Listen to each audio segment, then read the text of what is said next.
Olá, sejam todos muito bem-vindos. Eu sou o professor Guilherme Alves de Melo Franco, especialista em Direitos Material e Processual do Trabalho e Previdenciário pela Universidade Estácio de Sá do Rio de Janeiro, formado em Direito pela Faculdade de Direito da Universidade Federal de Juiz de Fora, Minas Gerais. Estou a desenvolver no meu canal do YouTube, Guilherme Alves de Melo Franco Estudar Direito, um curso gratuito sobre os direitos material e processual do trabalho, que tem por objetivo o estudo da consolidação das leis do trabalho, artigo por artigo, e como livro base, os meus comentários à reforma trabalhista, Lei 13.467, de 13 de julho de 2017, lançados pela editora Juruá de Curitiba, no Paraná, no ano de 2021. Esta é a nossa aula de número 144 deste nosso curso gratuito sobre os direitos material e processual do trabalho. E nela estaremos a desenvolver nossos entendimentos a respeito dos artigos 444, 445 e 447 da Consolidação das Leis do Trabalho, que continuam a jornada jusoperária brasileira a respeito do contrato individual do trabalho. Nesse sentido, diz o artigo 444 da Consolidação das Leis do Trabalho que as relações contratuais podem ser objeto de livre estipulação pelas partes interessadas, em tudo que não se contraponha às condições de proteção ao trabalho, aos contratos coletivos que lhes sejam aplicáveis e às decisões das autoridades competentes. É um artigo bastante genérico e que, na verdade, nós entendemos desde aquelas situações anteriores em que estamos a pesquisar que o texto da Consolidação das Leis do Trabalho traz diversas normas que não necessariamente deveriam compor o seu corpus. O artigo 444 consolidado, que estamos a estudar neste momento, também nos traz situações que não mereceriam figurar dentro do Instituto da Consolidação das Leis do Trabalho, porque, por óbvio, as relações contratuais podem ser objeto de livre estipulação pelas partes interessadas, desde que não se contraponham às condições de proteção ao trabalho, aos contratos coletivos que lhes sejam aplicáveis e às decisões das autoridades competentes. Nesse sentido, o contrato individual do trabalho não pode ir de maneira alguma em relação contrária ao texto de lei. Também não se pode contrapor às condições de proteção ao trabalho, que são até mesmo cláusulas pétreas previstas na Constituição da República Federativa do Brasil, que são aqueles preceitos de medicina e segurança do trabalho, não poderão ir de forma contrária aos contratos coletivos, ou seja, às convenções coletivas de trabalho e aos acordos coletivos de trabalho, desde que estes sejam aplicáveis àquela relação contratual, e também não deverão ir de forma contrária às decisões das autoridades competentes, tanto no setor de medicina e segurança do trabalho, quanto às próprias determinações da Justiça Especializada do Trabalho. Esta questão, ou estas questões, não mereceriam estar figurando no corpus seletista, porque são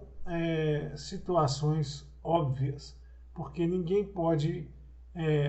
apresentar um contrato individual do trabalho contrário ao texto de lei, à proteção do trabalho, aos contratos coletivos e às decisões judiciais e das autoridades competentes. Essa livre estipulação aplica-se também às hipóteses do artigo 611-A, que determina a prevalência do acordado sobre o legislado, com a mesma preponderância sobre os instrumentos coletivos, no caso de empregador e de empregado, quando o empregado é portador de diploma de nível superior e que perceba salário mensal igual ou superior a 2 vezes o limite máximo dos benefícios do regime geral da Previdência Social. Aqui temos a primeira face da prevalência do acordado sobre o legislado, que determina a possibilidade da livre estipulação dentro dos ditames instos no artigo 611-A da Consolidação das Leis do Trabalho, que determina a prevalência justamente do acordado sobre o legislado. Com a mesma preponderância deste artigo 611-A sobre os instrumentos coletivos. Então, aquela regra que nós estamos pesquisando nessa nossa aula de número 144, desse nosso curso gratuito, sobre os direitos material e processual do trabalho, inserta no caput do artigo 444 da Consolidação das Leis do Trabalho, de que as relações contratuais podem ser objeto de livre estipulação pelas partes interessadas, quando não contraponham aos contratos coletivos que lhes sejam aplicáveis. Ela não é soberana no caso daqueles empregados portadores de diploma de nível superior e que percebam um salário mensal igual ou superior a 2 vezes o limite máximo dos benefícios do regime geral da Previdência Social. Então, nesta hipótese, não vale a prevalência dos tratados coletivos sobre o pacto individual de emprego, porque o empregado recebe um salário mensal igual ou superior a 2 vezes o limite máximo dos benefícios do regime geral da Previdência Social e é portador de diploma de nível superior. O limite do máximo de benefício do regime de Previdência Social atualmente é de R$ 7.507,49, que sendo dobrado para atingir a disposição deste artigo 444 seletista, daria um salário mensal de acima de R$ 15.014,98. Portanto, aquele empregado que recebe mais de R$ 15.014,98, tendo diploma de nível superior, não vale para ele a regra da prevalência dos contratos coletivos sobre o contrato individual do trabalho a ele destinado pelo seu empregador. Com relação ao artigo 445 da Consolidação das Leis do Trabalho, temos a informação que o contrato de trabalho por prazo determinado não poderá ser estipulado por mais de 2 anos. Se for prorrogado por mais de uma vez, passará a ser considerado como pacto por tempo indeterminado, nos termos do artigo 451 da Consolidação das Leis do Trabalho. Portanto, o contrato de trabalho por prazo determinado, que é aquele, como já vimos, que tem o seu termo final administrado pelas partes logo na contratação,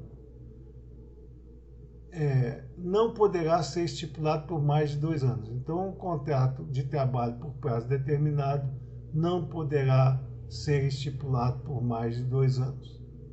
Além disso, se ele for prorrogado por mais de uma vez, passará a ser considerado como pacto por termo indeterminado nos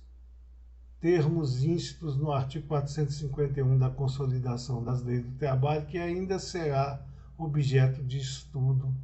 nestas nossas aulas desse nosso curso gratuito sobre os direitos material e processual do trabalho. Aqui cabe uma explicação a respeito do prazo determinado, que não pode ser por mais de 2 anos.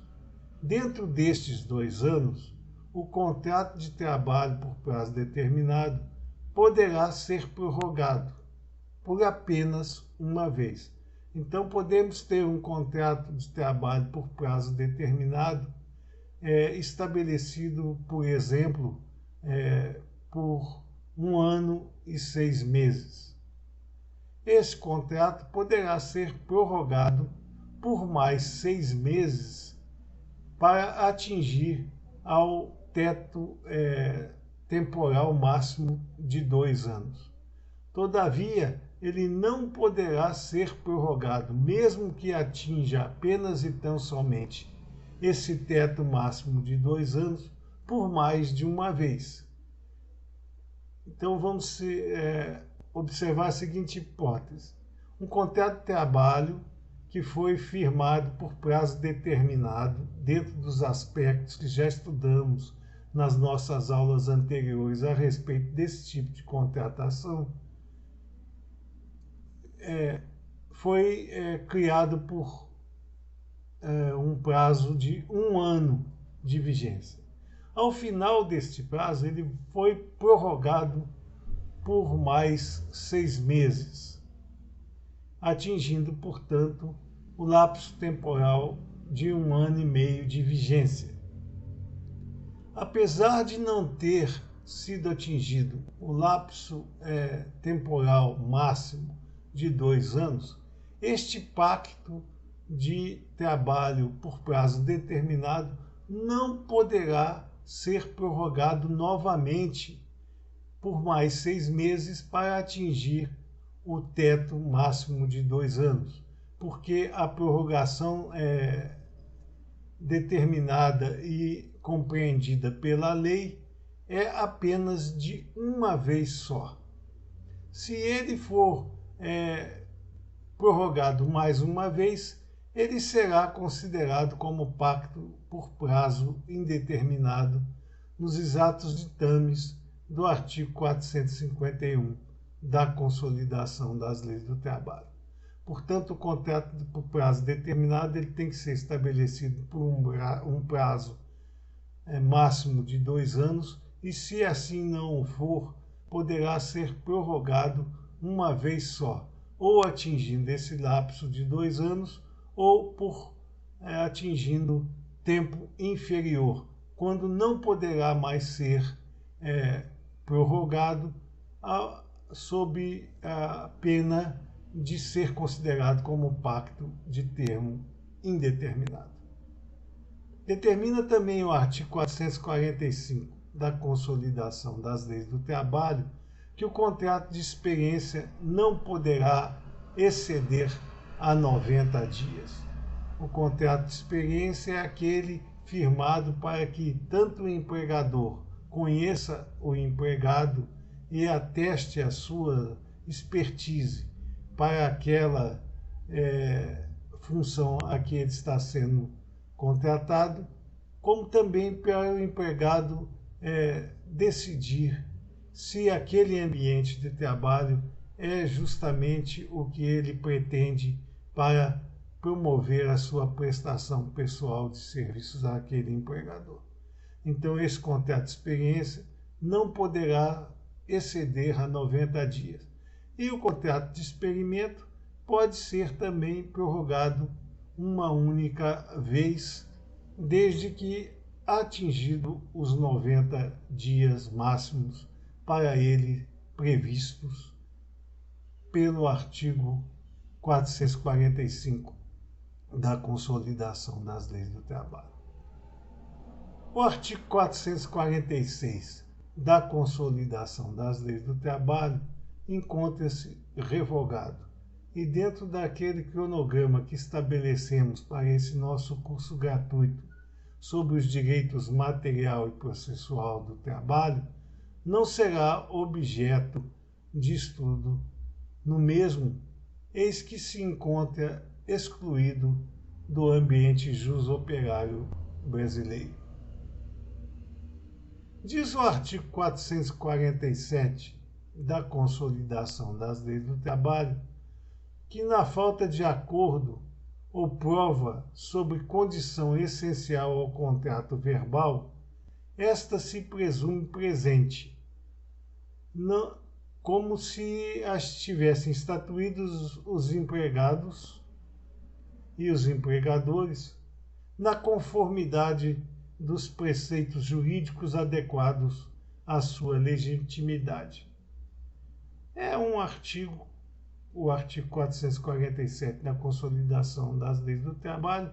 que traz a nós uma situação óbvia. Por exemplo, se não houver uma determinação expressa no contrato individual do trabalho a respeito do prazo de vigência, o mesmo será considerado por prazo indeterminado. Na mesma situação, quando não houver estabelecimento de uma jornada de trabalho específica, isso tudo considerando-se o pacto verbal, tá? Onde não há, portanto, o instrumento escrito, mas foi combinado verbalmente entre empregado e empregador. Se não houver estabelecimento de uma jornada diferente, a jornada de 8 horas diárias e 44 semanais explicitada pela Constituição da República Federativa do Brasil é a que é aplicável neste caso. E também quando não tiverem situações específicas sobre o exercício das funções pertinentes à formação profissional do empregado, teremos, pois, as condições que serão consideradas válidas, ainda que não pactuadas verbalmente entre o empregador e o seu empregado. Estas eram as considerações que gostaríamos de trazer a vocês nesta nossa aula de número 144 deste nosso curso gratuito sobre os direitos material e processual do trabalho, e aproveitamos a oportunidade para agradecer a todos vocês pela presença nessas nossas aulas e solicitar ainda uma vez mais que aqueles que ainda não o fizeram, que se inscrevam no nosso canal e deixem seus likes nas nossas aulas, porque é através destas duas atividades simples de vocês que o sistema transmitirá a cada vez mais pessoas os conhecimentos aqui arregimentados e poderemos, portanto, manter a rigidez deste nosso curso gratuito sobre os direitos material e processual do trabalho e desenvolver a distribuição do conhecimento aqui arregimentado ao maior número de pessoas possível. Muito obrigado a todos.